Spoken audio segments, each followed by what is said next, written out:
कर्जत तालुक्यात भिवपुरी भागामध्ये उन्हाळी भातशेती लावणी सुरू झाली आहे। मात्र या भातशेतीला मजूर मिळणं कठीण झालं आहे। तरीही काही दिवसात लावणीची कामं मार्गस्थ होतील असा विश्वास या परिसरातील शेतकऱ्यांनी व्यक्त केला आहे। कर्जत तालुक्यातील टाटा पॉवर स्टेशन भिवपुरी यांच्या वीज उत्पादन पाण्यावरती ही भातशेती आणि काही प्रमाणात भाजीचं पीक घेतलं जातं। कर्जत तालुक्यात भिवपुरी इथं टाटा पॉवर स्टेशन आहे। वीज उत्पादनानंतर हे नाल्याद्वारे परिसरातील सुमारे 29 गावातील 352.1 हेक्टर जमिनीवर भात पिकाची लागवड करतात। तर साधारणतः 11 गावातील शेतकरी भात पिकाबरोबरच भाजीपाल्याचेही पीक घेतात। साधारणतः 16.3 हेक्टर जमिनीवर भाजीपाला पीक घेतलं जातं। यामध्ये आंबोट, लाडिवली आणि कडव या गावाचा समावेश आहे। उन्हाळी भातशेती हे भरवशाचं पीक आहे।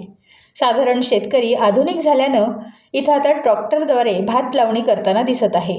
मात्र मजूर मिळणं कठीण झालं आहे। सध्या भात लावणीसाठी मळे गजबजले आहेत। बारमाही पाणी असल्यानं अनेक शेतकरी यांनी इथं फार्म हाऊस बांधवले आहेत।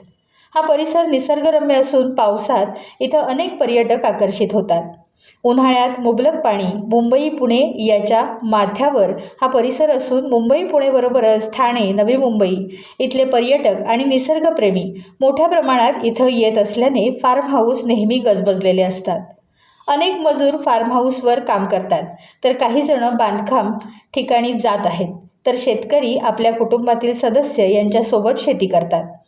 उन्हाळी भात शेतीसाठी सिंचनाची सोय आहे।